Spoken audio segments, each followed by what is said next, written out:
Shalom, peuple de Dieu, soyez salués toutes ces personnes qui nous suivent ou qui tomberont plus tard sur cette vidéo. Vous êtes à Lumière Chrétienne et aujourd'hui encore, nous recevons un homme de Dieu et nous l'avons plusieurs fois reçu. Et aujourd'hui, nous avons encore la grâce de le recevoir pour parler encore d'une thématique et c'est toujours sur l'onction. Et vous allez jusque-là découvrir. Homme de Dieu, soyez salués. Bonjour, Papa Prince. Comment vous allez? Bien, je vais bien. Ah, d'accord. Moi, c'est le prophète Gauthier, Louala Gapida. D'accord. Je suis pasteur en Afrique, en RD Congo, dans la province du Haut-Katanga, ville de Lubumbashi. Je dirige l'église Jésus-Christ, ma puissance. Et je suis pasteur dans la grande communauté Nouvelle Cité de David. D'accord. Également avocat de profession. Ok. Et consultant également en matière de mines. Ouais. Wow, ça fait beaucoup, hein? Oui, ça fait beaucoup, ça. Wow. Ça, c'est rien que le business. Wow. Donc, on a plusieurs casquettes et je suis en train de faire mon master en théologie. Je vais finir avant la fin de cette année.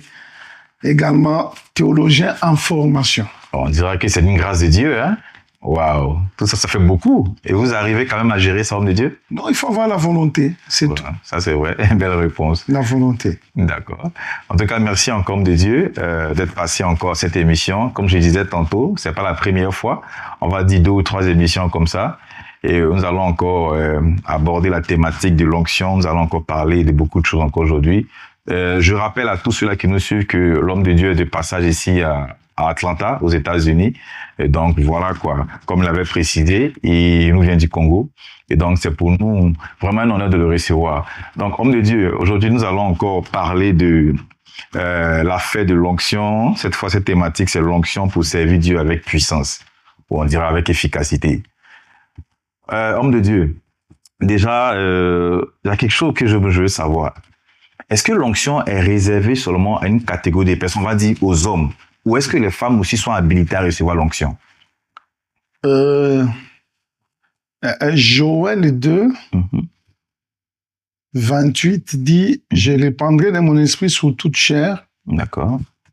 On généralise et puis on entre, on spécifie. Okay. On dit « vos fils et vos filles ». Il y a les 2 genres. Fils, genre masculin, fille, genre féminin. D'accord. Et Dieu va encore plus loin sur mes serviteurs et sur mes servantes. D'accord. Et j'aimerais vous dire que également dans Actes chapitre 1er, dans la chambre haute, il y avait des disciples, il y avait des femmes qui étaient à la chambre haute. Okay. Si Dieu n'avait pas la mission de oindre, de revêtir les femmes ne pouvaient pas faire partie des 120 qui étaient là. Qui étaient là. Regardez dans les Nouveaux Testaments, dans Acte 9, Acte 9 qui parle de la conversion de Paul et également, et dans Acte 9, 36, la Bible dit, il y avait là à Joppé, parmi les disciples, une femme nommée Tabitha. Une femme nommée Tabitha. Donc, Jésus a laissé combien de disciples?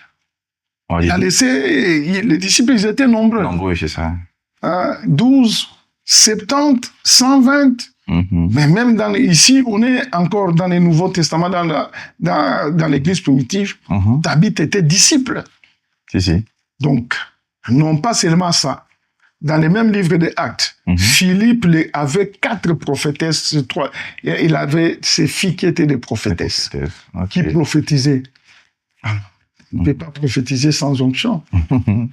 D'accord. Il ne peut pas prophétiser sans onction. Donc, allons même plus loin. Le mot prophétiser signifie 3 choses. Selon 1 Corinthiens 4, 3. Prophétiser signifie consoler. D'accord. Prophétiser signifie édifier. Prophétiser signifie exhorter. Donc, quand la Bible dit que vos filles prophétiseront, donc la femme également a reçu l'onction pour exhorter, consoler et édifier. Est-ce qu'on console, est-ce qu'on édifie, est-ce qu'on exhorte ayant la bouche fermée? Non. Oui, parce que les gens s'appuient sur le verset qui dit que la femme se taise. Dans la Bible, il y a des paroles circonstancielles des lieux et des temps et des lieux. Okay. D'accord. Ça, c'était une parole que Paul avait adressée aux femmes de Corinthe qui marchaient dans les désordres. C'est pourquoi il leur avait dit, je ne permets pas à la femme d'enseigner. Ce sont ces femmes-là des Corinthiens.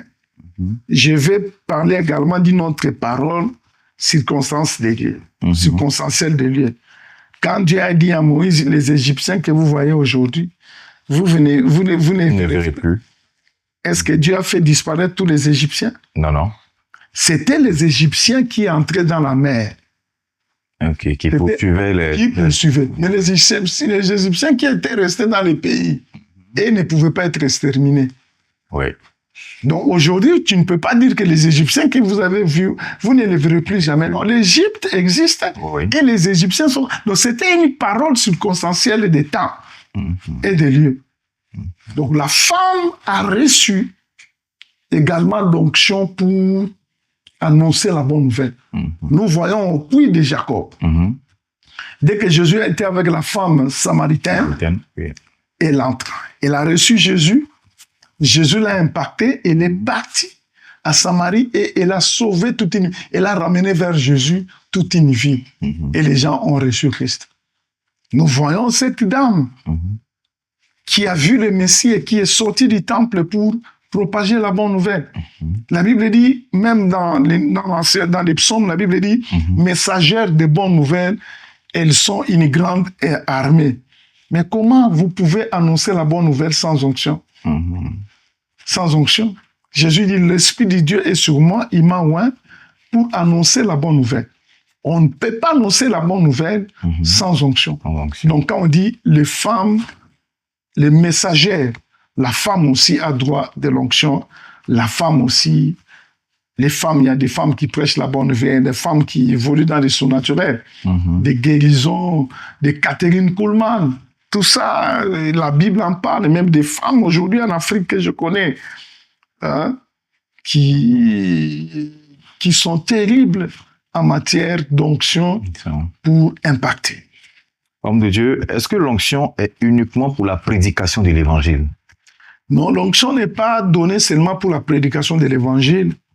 Regardez dans Exode chapitre 31. Quand nous regardons dans Exode 29, Dieu oint, dans Exode 29, Dieu oint Aaron et ses fils. Mais dans Exode 31, Dieu lui dit, tu oindras également Bezalel et Othniel. On devait le oindre pour faire des ouvrages, pour exécuter. Donc les tabernacles, là où Aaron et ses fils devaient exercer leur sacerdoce, et n'avaient pas la capacité surnaturelle pour construire les tabernacles. Alors Dieu a donné l'intelligence, la sagesse, le savoir-faire à Bezalel et à Othniel. Donc l'onction... On va dire que c'est aussi l'onction, si Dieu donne la sagesse, l'intelligence. Un esprit reposera sur vous, un esprit de sagesse et un esprit de don. J'aimerais dire ceci, que l'Église n'est pas là seulement pour faire des gens ceux-là qui doivent évoluer dans les ministères. C'est une grande erreur. Nous avons été appelés aux chrétiens pour le perfectionnement, pour l'œuvre du ministère. L'Église n'est pas là pour former les apôtres, seulement les apôtres, les évangélistes, les docteurs, les pasteurs. L'Église est également là pour susciter des médecins oints, des avocats oints, des sportifs oints, des businessmen oints, des femmes d'affaires ointes. Donc, dans tous les domaines de la vie, l'onction peut produire les résultats. Daniel n'était pas prédicateur, mais l'onction qui était sur lui a produit les résultats. Joseph n'était pas prédicateur, mais l'onction qui était sur lui avait produit les résultats. le résultat de l'onction sur Samson, ça lui a donné la force. La force, yeah. Il n'a pas prophétisé. Mais il avait l'onction pour la guerre, pour la bataille, pour libérer avec des coups, pour libérer avec la force physique. D'accord. Oui. Homme de Dieu, est-ce que avoir l'onction signifie impérativement qu'on est appelé au ministère? Tout le monde n'est pas appelé au ministère, les 5 ministères de base, docteur, apôtre, prophète, évangéliste, pasteur et docteur. Tout le monde n'est pas appelé à ça. Parce que Paul est en train de le dire dans 2 Corinthiens chapitre 12.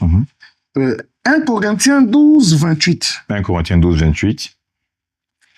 Il dit, et Dieu a établi dans l'Église, premièrement, les apôtres, secondement, les prophètes, troisièmement, les docteurs, ensuite, ceux qui ont les dons de miracle. Il ne cite pas un ministère, mais il dit, il y a des gens qui ont reçu les dons de miracle, qui ont également été établis. Puis ceux qui ont eu les dons de guérir. Donc, quelqu'un aussi peut avoir les dons de guérison, mais il n'est pas apôtre, il n'est pas pasteur. D'ailleurs, la Bible dit, voici les miracles qui accompagneront tous ceux qui auront cru. Il faut avoir cru pour produire le miracle. Ça ne demande pas un ministère.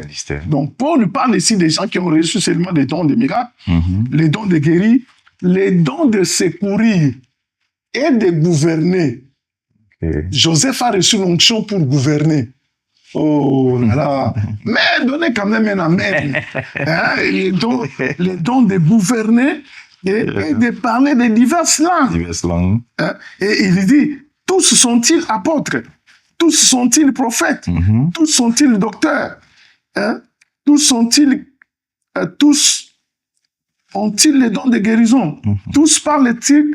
Il dit, tous parlent-ils en langue? Tous interprètent? Aspirons au don le meilleur. Donc, il y a des gens qui ont eu la grâce de chanter également, qui ont donc, tout le monde n'est pas appelé au ministère. Ministère, effectivement. La Bible dit pour qu'ils accomplissent l'œuvre du ministère. Quand je parle que tout le monde n'est pas appelé au ministère, je parle des 5 ministères de base.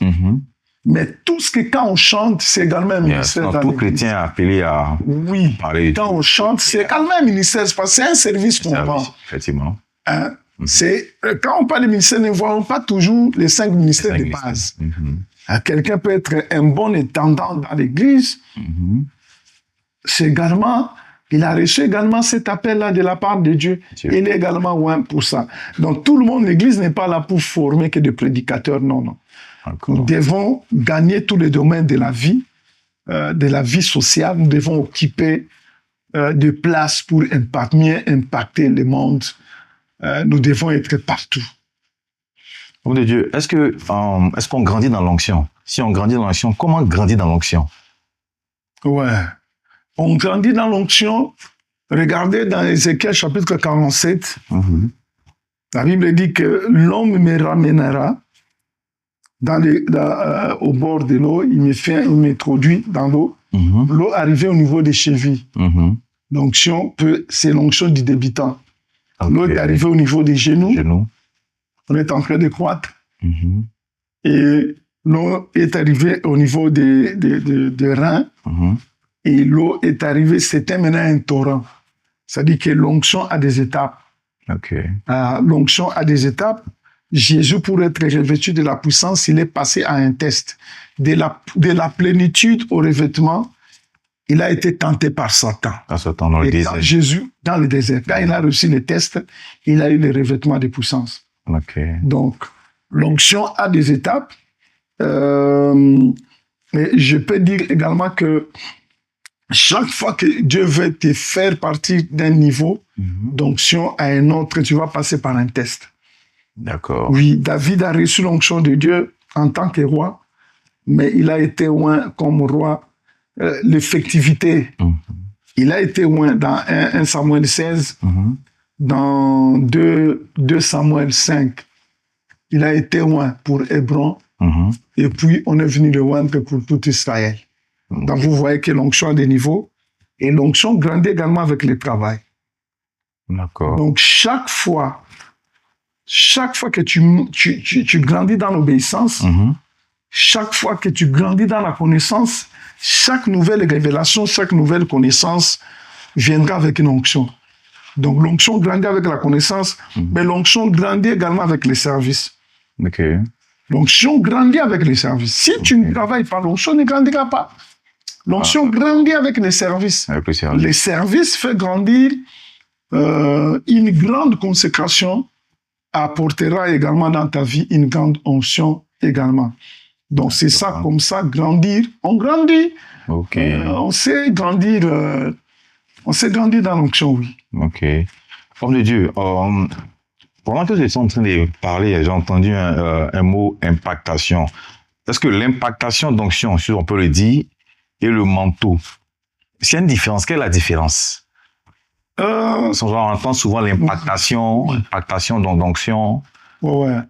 En fait, l'impactation d'onction, c'est un transfert d'onction d'un homme de Dieu ou un longtemps dans un domaine. Est-ce que c'est ça qu'on appelle le manteau ou bien? Non, ça c'est l'impactation. Ça n'a rien à voir. Hein? Oui, l'impactation, c'est un transfert d'onction d'un homme de Dieu expérimenté, d'un homme de Dieu qui a duré dans ce domaine-là d'onction, vers un autre homme de Dieu qui est moins que lui. D'accord. On n'est pas qui est moins que lui dans ce domaine-là. On appelle ça impactation.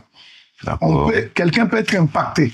D'accord. Mais les manteaux, c'est un transfert d'onction entre un père et un fils. Ah, ok. C'est lui qui n'est pas ton père spirituel ne peut pas laisser un manteau pour toi. Ok, donc dans le cas du père et du fils, ça c'est le manteau. Oui, ça c'est le manteau. C'est pourquoi quand Élisée a reçu le manteau, quand il a reçu le manteau, il a dit, char d'Israël, père, père, père, père, père, père. Donc l'onction qui quitte le père vers le fils, ça c'est le manteau. D'accord. Un serviteur ne peut pas recevoir le manteau. Ok, donc il y a une différence. C'est seulement un fils qui reçoit le manteau de la part de son père. Mais tout le monde peut être impacté. Bénin peut venir ici, il peut nous impacter.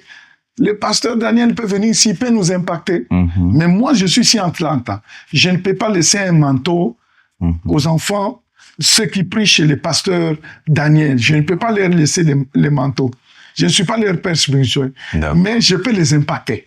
D'accord. Je crois que vous avez compris quand même la différence entre les manteaux et l'impactation. D'accord. Au passage, on aimerait bien saluer le pasteur Daniel, puisque l'homme de Dieu a évoqué son nom. Il est le leader de l'église City of Hope.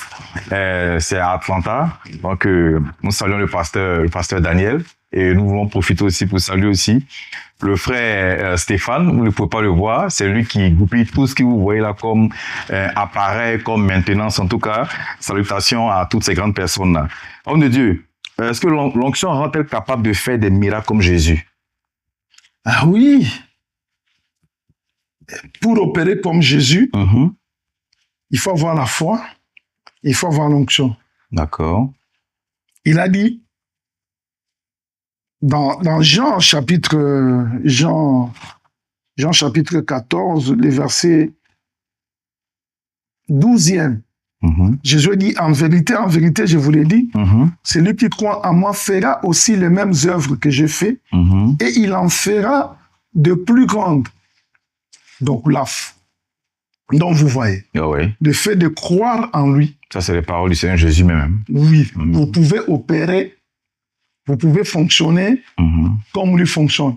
Mais Jésus a fonctionné avec l'onction du Saint-Esprit. Regardez, les jours où il libère, il souffle sur les disciples.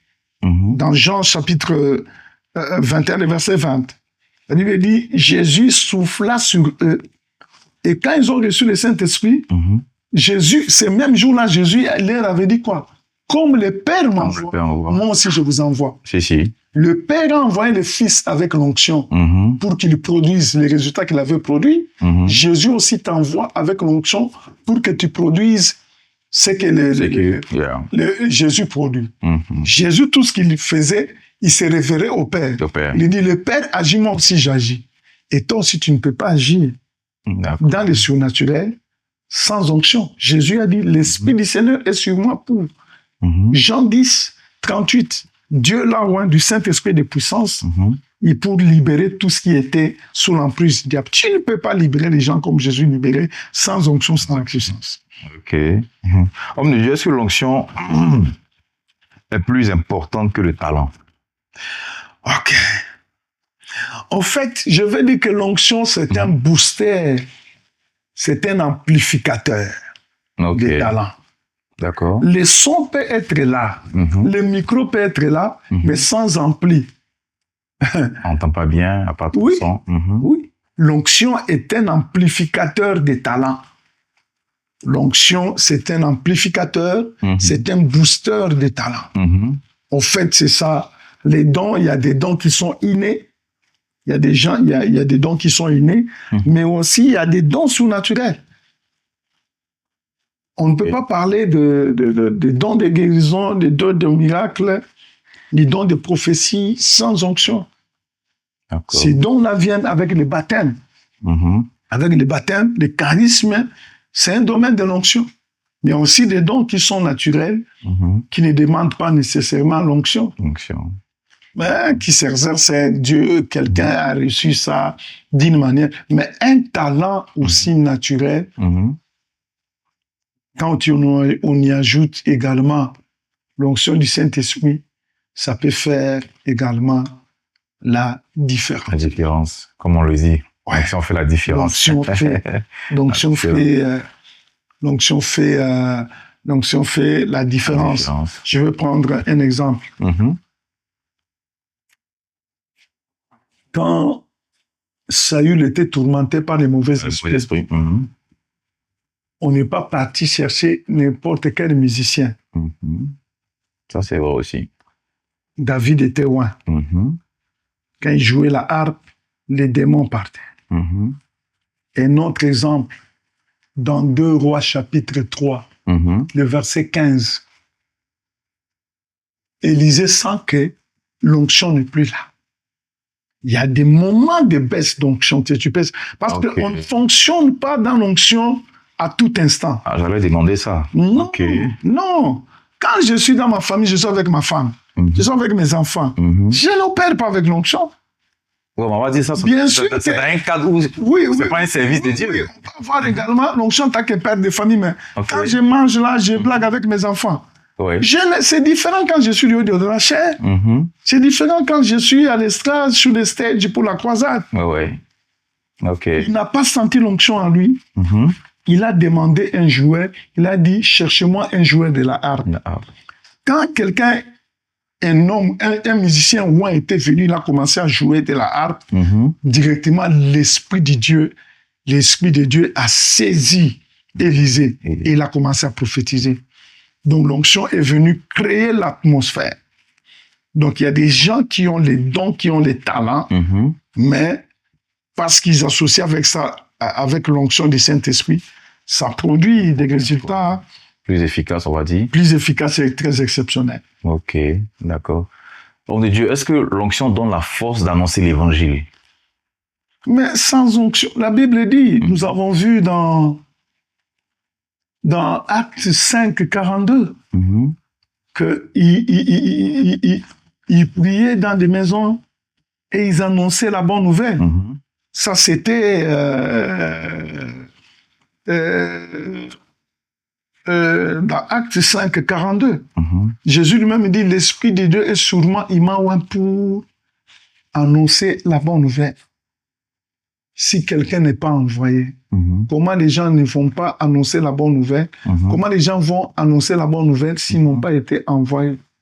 Alors que nous voyons dans le Nouveau Testament, quand Dieu envoie, Jésus dit, je vous envoie. Comme le Père m'a envoyé, je vous ai aussi envoyé.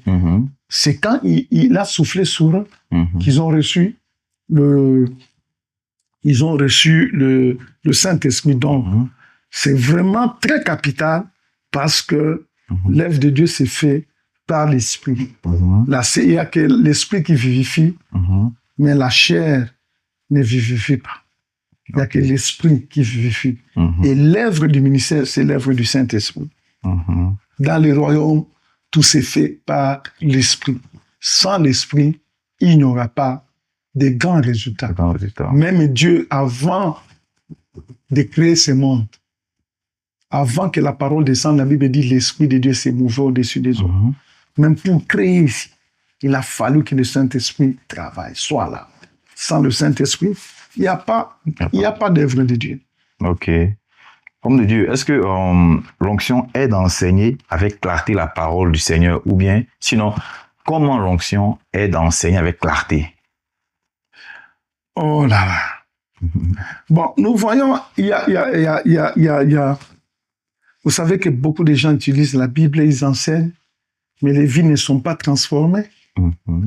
Les cœurs ne sont pas touchés. Et il n'y a pas de surnaturel. Il n'y a pas de guérison, tout ça. Mais c'est l'onction. Regarde. Avant l'onction, Jésus envoyait ses disciples 2 à 2. Oui, 2 à 2. N'est-ce pas qu'il leur disait, allez, entrez dans les maisons, prêchez la bonne nouvelle. C'est lui qui croira. Est-ce qu'on a donné les chiffres des gens qui ont cru? Non, non. Il y avait un petit chiffre, non? Mais regardez quand l'onction est venue. Pierre, il n'a pris que le texte de Joël, il a parlé. 3000 convertis. Et la Bible dit, chaque jour, Dieu a ajouté. Donc, l'onction dans l'évangile produit plus de résultats. Produit plus de résultats.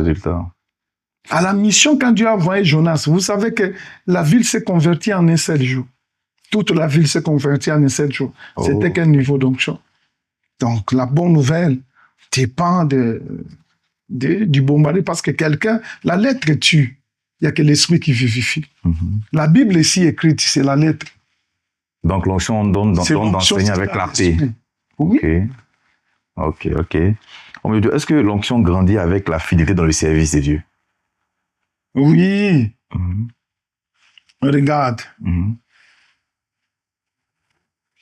Ecclésiaste 10:1, la Bible dit, ce sont les mouches mortes qui infectent l'huile du parfumeur. C'est-à-dire? Des mouches mortes. Des petites choses. Des petits péchés. La cupidité. Géasi a raté les manteaux. Géasi a raté les manteaux à cause de la cupidité. Qui n'a pas eu transfert. Élie a laissé à Élisée. Élisée devait laisser l'onction à Géasi. Comme Géasi n'a pas reçu l'onction, il a fallu que Élisée meure et qu'on jette un cadavre sur lui. Le transfert s'est opéré. Il a transmis. Étant mort, une année après, ses ossements ont transféré l'onction à un cadavre et ce cadavre-là était ressuscité. C'est lui qui était resté avec le manteau. On ne connaît même pas son nom. Wow. En tout cas, merci. Donc, il faut être fidèle. Si on est fidèle dans les petites choses, Dieu va toujours mesurer ta fidélité s'il veut t'amener à un autre niveau d'onction. Oui. Merci beaucoup, homme de Dieu, pour votre intervention. Oui, j'ai fait du temps de la fin. Ok. Les gens disent toujours que dans l'église primitive, il y avait une grande onction, il y avait une grande puissance. Par rapport à l'église d'aujourd'hui, c'est faux. D'accord. L'église primitive a reçu la pluie de la première saison. Mais quand on parle de la première saison, qu'est-ce que ça veut dire? Oui, l'église primitive, qui est l'église qui est venue tout juste à la naissance de l'église à partir de la Pentecôte. Pour nous, la Bible dit, Dieu va nous envoyer la pluie de la première et de l'arrière-saison. La première saison, c'était la Pentecôte, du temps de Pierre. Nous avons cette puissance-là, mais il y a aussi une puissance qui vient, à laquelle les pierres, les Paul n'ont pas goûté à ça. C'est une mouvance de l'esprit du temps de la fin. Ça sera terrible pour sauver pas les 3000 âmes, pour sauver des nations. Ça sera terrible. La pluie de l'arrière-saison, ça va secouer. La Bible dit que la terre sera remplie de la connaissance de Dieu. C'est cette onction-là qui va amener l'Église au sommet. La Bible dit qu'il arrivera à la suite des temps que la maison de que la montagne de la maison de l'Éternel sera fondée sur le sommet des montagnes. Les peuples y afflueront, les nations y afflueront. Ça sera une onction qui va attirer, qui va convertir des nations. Et puis viendra la fin. Ok. Donc je sens cette pluie-là qui est en train de venir. Wow. C'est le vin nouveau là qui est en train de venir. L'Église doit se préparer à cette grande pluie-là. Nous devons la désirer et la demander. Que le nom du Seigneur soit glorifié. Oui. Wow. Homme de Dieu, il y a une question qui me vient à l'esprit. Est-ce que nous devons avoir nécessairement, bon, pour avoir dit quelqu'un qui est appelé au ministère, ou bien, bon, est-ce que quelqu'un a besoin nécessairement de l'onction avant de commencer le ministère? Aaron, avant de commencer, Dieu a dit à Moïse de le oindre. Jésus, avant de commencer, il fut revêtu de la puissance. Luc 4, 14. En 18, il a ouvert ce qui a été écrit par Ésaïe, l'Esprit de Dieu est sur moi. Tu vois. Donc, il faut nécessairement avoir l'onction. Tu ne peux pas, impérativement. Tu ne peux pas ouvrir les livres qui concernent ton mandat divin sans avoir reçu au préalable l'onction du Saint-Esprit. Même le roi David, il a tué l'ours, il a tué les lions, mais pour commencer, il devait être loin. Le premier roi, pour commencer, Saül, bien sûr, qui était dans la volonté permissive, il devait être loin. C'est l'onction qui est la clé pour les débuts du sacerdoce. Ok. Ouais. Ok. Homme de Dieu, est-ce que avoir l'onction veut signifier, ou bien on va dire que ça veut dire que nécessairement, nous n'allons pas faire face à des difficultés de la vie, avoir l'onction? Non, l'onction nous amène des combats. Ah bon, hein? L'onction a créé des combats. Parce que l'onction, c'est comme la lumière. Hein? D'accord. La lumière nous éclaire. Oui. Ça fait du bien pour la caméra. Mais ça attire également des insectes. Oui, oui. Ça attire également des insectes. Aller mettre de la lumière au milieu d'une forêt la nuit, ça va attirer certains animaux, certains insectes qui viendront parce qu'ils ont vu la lumière. Donc le combat, vous allez voir que le roi David est entré au trône 13 ans après être loin. Les disciples eux-mêmes, l'Église a été persécutée. Ils sont morts comment? Jésus a dit, vous serez persécutés comme moi, le maître, j'ai été persécuté. Vous serez haïs dans ce monde. Le monde n'aime pas les gens loin. Satan n'aime pas les gens loin parce que Dieu a dit, ne touchez pas mes loin. Ok. Oui. Ne touchez pas mes loin. Ok. Donc l'onction va t'attirer également des combats, des jalousies, des convoitises. Mais il faut tenir ferme et persévérer. Ok. Oui. L'onction donne-t-elle l'audace pour témoigner? Oui, il a dit, vous recevez une puissance et vous serez mes témoins. Témoin, c'est de parler de Christ sans la puissance du Saint-Esprit. Ça sera du théâtre. Ce qui fait de nous des témoins de Christ, c'est la puissance. Sinon, tu deviendras témoin de Jéhovah. Oui. Tu deviendras témoin de Jéhovah. Ce qui fait de nous des témoins de Christ, c'est le revêtement de puissance. Parce que quand on témoigne avec la puissance, il y a des résistances dans les cœurs des gens. Satan aveugle les gens pour qu'ils ne croient pas à l'évangile, à la splendeur. La Bible dit, les dieux de ce siècle, dans 2 Corinthiens, je crois, 5.5, la Bible dit, le Dieu de ce siècle a aveuglé l'intelligence des gens de ce monde pour qu'ils ne voient pas la splendeur de l'évangile. Pour que quelqu'un voie la splendeur de l'évangile, il faut que celui qui annonce l'évangile soit loin. Soit loin de l'onction. Alors, l'évangile est une puissance. C'est seulement que l'évangile va toucher le cœur pour que les gens abandonnent la vie des péchés et pour qu'ils... sinon, on ne va pas recevoir le Saint-Esprit. La Bible dit, répentez-vous afin que vous recevez le Saint-Esprit et que le temps de réfléchissement puisse venir. Et on parlait aux inconvertis. Cette parole a été adressée aux inconvertis. Oui. D'accord. Aux inconvertis, oui. Homme de Dieu, est-ce que l'onction peut agir même sur une simple prière? Une simple prière? Mais l'onction agit avec la prière. Prière, ok. La prière, c'est également une clé qui libère l'onction. C'est une clé qui libère. qui libère l'onction. Nous prions pour les malades, nous guérissons les malades. C'est pas la prière. D'accord. C'est pas la prière. L'onction de la bonne nouvelle, c'est pas la prière. Vous priez avant d'aller annoncer la bonne nouvelle. Oui. Et quand vous annoncez la bonne nouvelle, vous priez pour les gens également qui sont touchés. La prière, c'est également un canal qui libère l'onction. En fait, la prière, pourquoi nous prions? Pourquoi Jésus priait? Parce que la prière, ça augmente l'onction, l'intensité de l'onction. Pour intensifier l'onction. Intensifier l'onction pour que l'onction puisse sortir avec, c'est comme un transformateur. Donc, le courant peut être produit en 220 volts. Chez nous, en Afrique, c'est 220 Oui, 220 volts. Mais dans certains pays anglophones, comme en Afrique du Sud, c'est 110 volts. Mais il y a aussi des transforts de 15 000 volts. Il y a la basse tension, mais il y a aussi la moyenne tension, il y a aussi la haute tension en électricité. Il y a la haute tension, la moyenne tension. C'est la moyenne tension qui alimente les transforts. Et les transforts pour arriver dans les maisons, c'est la basse tension. Mais la haute tension, c'est à partir du barrage. Donc, Jésus opérait, la Bible dit que quand on le touchait, une force sortait en lui. C'était une énergie, une intensité. Donc, l'onction, la prière libère l'intensité. Quand tu as moins de prière, ton onction aussi va sortir avec moins d'intensité. Pour opérer une certaine intensité, c'est ce que Nicodème a dit. Il dit, personne ne peut opérer. Jean chapitre 3, le premier verset, il a dit, personne ne peut accomplir les miracles et les prodiges que tu produis si Dieu n'est avec lui.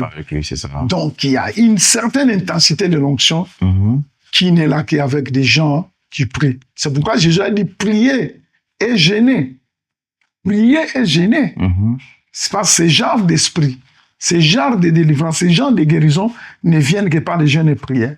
Ça active, c'est parmi les amplificateurs, la prière et les jeûnes, c'est parmi les amplificateurs de l'onction du Saint-Esprit. Ok. Alors, la énième question, homme de Dieu, puisque nous sommes au thème de notre émission. Homme de Dieu, vous avez parlé comme j'avais demandé, est-ce que l'onction peut se manifester sur une simple prière? Mais est-ce que de là où nous sommes, c'est-à-dire que quelqu'un qui nous suit depuis chez lui, est-ce qu'il peut recevoir l'onction? Ah oui. Je veux dire que même s'il n'est pas ici physiquement avec nous. Mais oui. Ok. Oui, par une simple prière. D'accord. C'est par ta soif. Ok. Jésus a dit, si vos pères qui sont méchants, vous leur demandez du pain, ils ne vous donnent pas des pierres. Si vous leur demandez du poisson, ils ne vous donnent pas des serpents à la place. Comment le Père, si vous demandez le Père, le Père ne va pas vous envoyer l'Esprit. Maintenant, on va dire qu'il s'adressait à des personnes qui étaient avec lui physiquement. Oui. Donc, il voulait dire que si quelqu'un demande au Père, l'Esprit de Dieu va lui envoyer l'onction. Peu importe où la personne se trouve. Oui, peu importe. Peu importe où la personne se trouve. Même là où tu es, tu peux recevoir quelque chose. Il faut la désirer, il faut avoir un cœur qui est prêt à... Il faut manifester seulement la foi, parce que les choses de Dieu, on les reçoit par la foi. Les choses de Dieu, on les reçoit par la foi. Là où tu es, je sens qu'il y a un transfert d'onction. Ceux qui me suivent en ligne, si tu as le cancer, si tu as le sida, si tu as le diabète, si tu as des problèmes de tension, quelle que soit la maladie, mais c'est une maladie à longue durée, une maladie grave, une maladie opiniâtre. L'onction brise les jours. Et tu sois libéré au nom puissant de Jésus. Si tu as un appel quelconque, je prie qu'une onction spéciale, particulière, à dater de ces jours, accompagne ton ministère, ton appel. Tu verras, les résultats vont changer. Au nom de Jésus. Et tu reçois une onction fraîche. L'onction se renouvelle comme l'huile du moteur se renouvelle. C'est pourquoi David a dit, il a dit dans les psaumes, il a dit, donne-moi la force du buffle et tu me oins d'une huile fraîche. L'huile peut perdre la viscosité, il faut la renouveler. Si ton onction a perdu l'intensité, la viscosité, que Dieu te donne une huile fraîche qui donne des résultats nouveaux. Que Dieu vous bénisse, soyez bénis et soyez guéris. Je sens qu'il y a des guérisons qui sont en train de s'opérer. Je sens que Dieu va utiliser les gens à un autre niveau. Amen. Merci. Amen, amen, amen, amen. Comme le prophète vient de le dire, soyez bénis. De là où vous êtes, soyez bénis. Ceux qui ont besoin de nous, vous avez nos contacts. Même à partir du Congo, on va En effet, se communiquer. bien aimé, si vous avez des suggestions, vous avez des petits soucis, peu importe vos préoccupations, en tout cas, laissez-nous savoir. Si vous voulez peut-être parler au prophète, en tout cas, n'hésitez pas, contactez-nous. Nous vous ferons le plaisir de vous répondre. Et merci encore, homme de Dieu. Je vais rappeler encore à nos amis internautes que lui, c'est le prophète Gauthier. Il est de passage ici à Atlanta, aux États-Unis. Donc, voilà quoi, il nous vient du Congo. Voilà, donc, comme je le disais tantôt, si vous avez des préoccupations, si vous avez des suggestions, si vous voulez des prières, en tout cas, tout ce dont vous avez besoin, laissez-nous savoir. Si vous voulez aussi le contact du prophète aussi, contactez-nous. Que Dieu vous bénisse, qu'il vous fasse énormément de bien et nous vous disons à la prochaine. Bye bye.